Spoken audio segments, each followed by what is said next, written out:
కోట్లాది మంది ప్రజల ఆకాంక్ష ఈరోజు ప్రజల తీర్పు. బాబు మీరిద్దరు కూర్చోవాలమ్మా దయచేసి. నువ్వు పక్కకు వచ్చామ్మా, నువ్వు పక్కకు వచ్చే, నువ్వు పక్కకు రా, నువ్వు కొంచెం ముందుకన్నారా, మీరు కొంచెం ముందుకు రండి అమ్మా, మీ ఒక అడుగులు ముందుకు రండి. మీరు కూర్చొని ఇబ్బంది పడతాను, దయచేసి కూర్చో, దయచేసి కూర్చోవాలయ్యా, మీరు కూర్చోవాలి. మీరు మొత్తం సభ ఆపేస్తున్నారు. మీరు సాగర్ పక్కన, సాగర్ పక్కన. ఇది మనందరికీ చాలా జాగ్రత్తగా ఉండాల్సిన సమయం. ఇది కక్ష సాధింపుల సమయం కాదు. ఇది ఆంధ్రప్రదేశ్ భవిష్యత్తుకి పునాది, బలమైన పునాది వేసే సమయం. అది అన్నం పెట్టే రైతుకి అండగా ఉండే సమయం. ఇది రక్షణ లేని ఆడబిడ్డలకి రక్షణ కల్పించే సమయం. ఇది ఆడబిడ్డల్ని, మహిళల్ని వారి కాళ్ళ మీద వాళ్ళు నిలబడగలిగేలా చేసే సమయం. ఇది నేను ఈరోజు ప్రభుత్వ ఉద్యోగులు కూడా మాటిస్తున్నాను. కంట్రిబ్యూటరీ పెన్షన్ స్కీమ్ నేను చెప్పాను, నేను బాధ్యత తీసుకున్నాను, నేను మర్చిపోలా. ఏరు దాటాక తెప్ప తగిలేసే రకం కాదు నేను.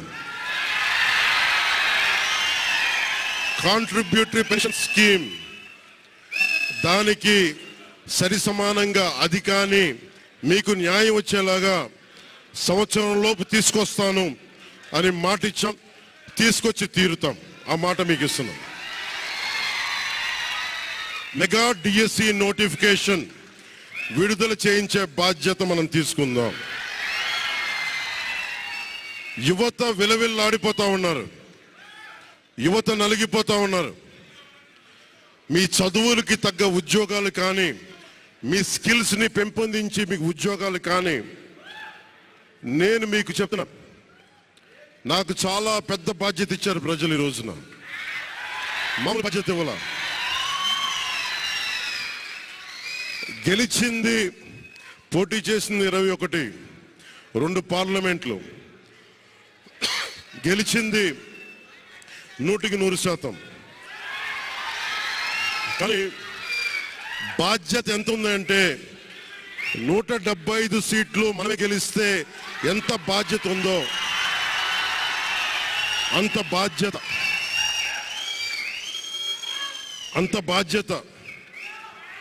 బాధ్యతతో మేము పనిచేస్తాం. యువత నలిగిపోయి నేను మర్చిపోలేదు. ఆడబిడ్డలు ఇబ్బంది పడిపోయారు, మేము మర్చిపోలా. సగటు మధ్యతరగతి మనుషులు నలిగిపోయారు. రోడ్లు వెయ్యేలా గుంతలు వేశారు, అరాచకం చేశారు. అవన్నీ శాంతి భద్రతలు చాలా చాలా బలంగా ఉంటాయి, మీకు నేను మాటిస్తున్నాను. అతి తక్కువ వ్యవస్థల్లో రాజకీయ ప్రమేయం చాలా తక్కువ ఉండేలాగా, అధికారుల్ని వారి పని చేసుకునేలాగా ఈ ప్రభుత్వం ఉంటుంది, కూటమి ప్రభుత్వం ఉంటుంది. రైతుకి కష్టం వస్తే హక్కును చేర్చుకునే ప్రభుత్వం తప్ప తిరస్కారంగా చిన్నచూపు చేసే ప్రభుత్వం అవ్వదు మనకి ఈ కూటమి ప్రభుత్వం.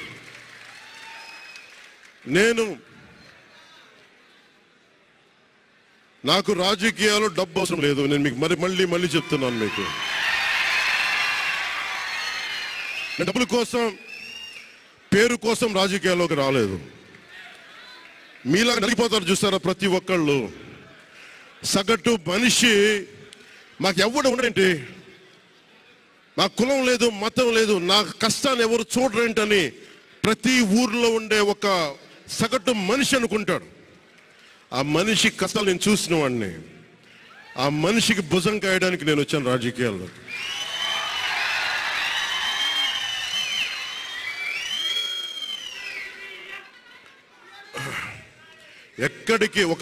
ఎక్కడికి ఓడిపోయాను 2019లో ఓడిపోతే నా మానసిక స్థితి ఎలా ఉందో ఆ రోజున, ఈరోజు గెలిచినప్పుడు కూడా నా మానసిక స్థితి అలాగే ఉంది. అంతే ధైర్యంతో ఉన్నా. గెలుపు నాకు బాధ్యత ఇచ్చింది కానీ అహంకారం ఇవ్వలేదు. రాదు. ఇంకా భయం వేసింది. అందరూ నాకు శుభాకాంక్షలు తెలియజేస్తా ఉంటే నాకు భయం వేసింది. ఎందుకంటే ఇల్లు అలకగానే పండుగ కాదు ఇది. ఇల్లు అలకగానే పండుగ కాదు. చాలా చాలా బాధ్యత కూడుకున్నది. భీమవరం, గాజువాక 2 చోట్ల ఓడిపోయినప్పుడు ఈ రోజున ఇంతమంది ఉన్నారు. ఆ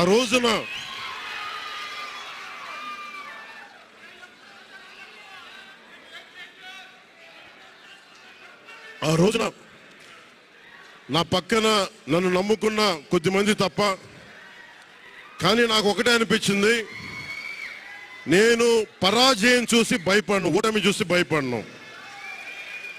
ఓటమి నాకు బలం ఇస్తుంది, ఓటమి నాకు ఉత్సాహం ఇస్తుంది అనుకున్నాను. దేనికంటే నేను ఒకటే నమ్మాను. చిన్నప్పుడు తిరుపతిలో యోగా నేర్చుకుంటున్నప్పుడు ఒకటే నమ్మాను, ధర్మో రక్షితి రక్షిత అని. నువ్వు ధర్మాన్ని నమ్మితే ధర్మం రక్షిస్తుంది అని.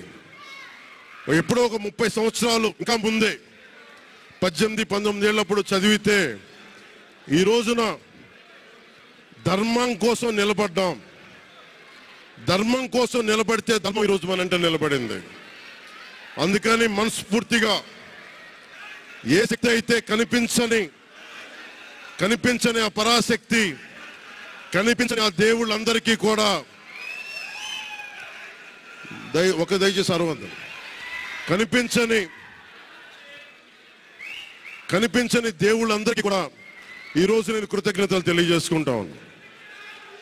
మనస్ఫూర్తిగా మీ అందరికీ, పిఠాపురం ప్రజలందరికీ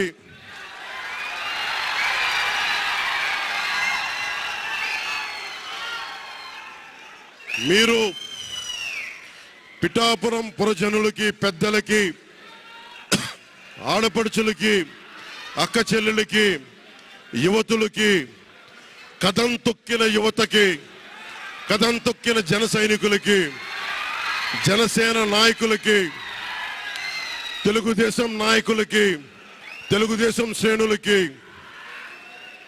తెలుగుదేశం నాయకులు వర్మ గారికి, వారందరికీ కూడా నా ప్రత్యేక కృతజ్ఞతలు తెలియజేసుకుంటా ఉన్నాను. మీరు పిఠాపురంలో పవన్ కళ్యాణ్ గెలిపించలేదు. కేవలం పిఠాపురం ప్రజలు పవన్ కళ్యాణ్ ఒక్కడిని గెలిపించలేదు, 5 కోట్ల మంది ప్రజల్ని గెలిపించారు. మీరు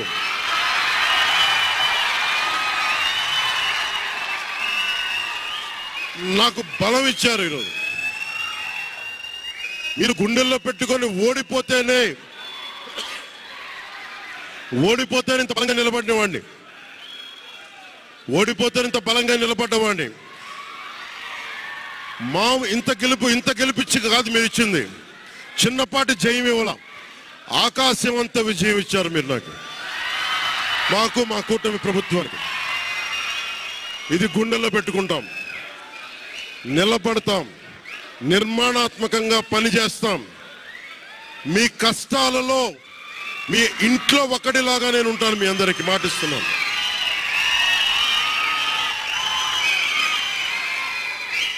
మీ ఇంట్లో ఒకటే గుర్తుపెట్టుకోండి, మా ఇంట్లో మా కుటుంబ సభ్యుడు నాకు కులాలకి, మతాలకి, ప్రాంతాలకి అతీతంగా ప్రతి ఒక్కరూ ఆలోచించాల్సింది, మా ఇంట్లో కుటుంబ సభ్యుడు పవన్ కళ్యాణ్. మా వాడు అసెంబ్లీలో అడుగు పెడుతున్నాడు, మా కష్టాల కోసం మాట్లాడతాడు, మా కష్టాల కోసం నిలబడతాడు అని చేసి చూపిస్తాను. ప్రభుత్వం ఎలా ఉండాలి,